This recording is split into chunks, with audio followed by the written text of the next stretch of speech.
When your Sceptre 165Hz monitor won't turn on, start by checking the LED indicator.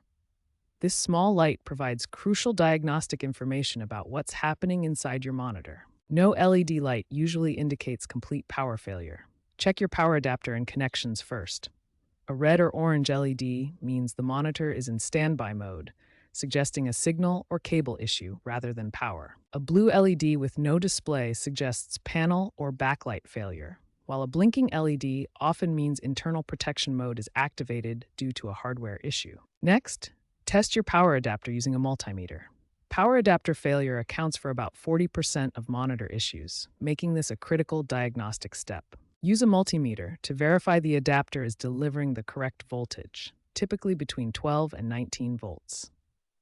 Check the adapter label for the exact specifications. Also, inspect the DC jack connection for any looseness or damage.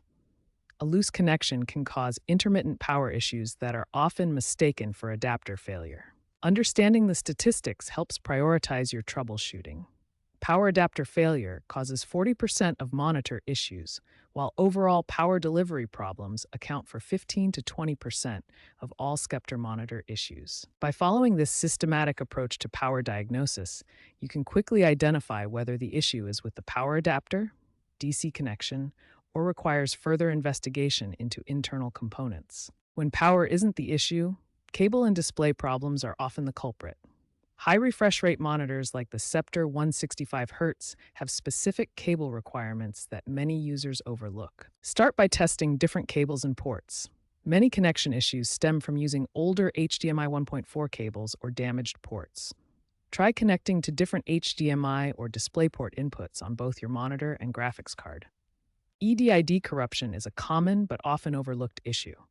EDID contains display information that helps your graphics card communicate with the monitor. When this data becomes corrupted, your system may not detect the monitor at all. A simple troubleshooting step is to lower your refresh rate to 60 Hz temporarily. If the monitor works at 60 Hz but not at 165 Hz, this confirms a bandwidth or cable compatibility issue rather than a complete hardware failure. For internal hardware issues, capacitor problems are common in monitors that have been used extensively at high refresh rates. Look for bulging or leaking capacitors. But remember, this requires opening the monitor and may void your warranty. Modern Sceptre monitors from 2025 feature improved designs including USB-C power delivery and better power efficiency. However, older models may still experience capacitor aging, especially with prolonged high refresh rate usage over 18 to 24 months.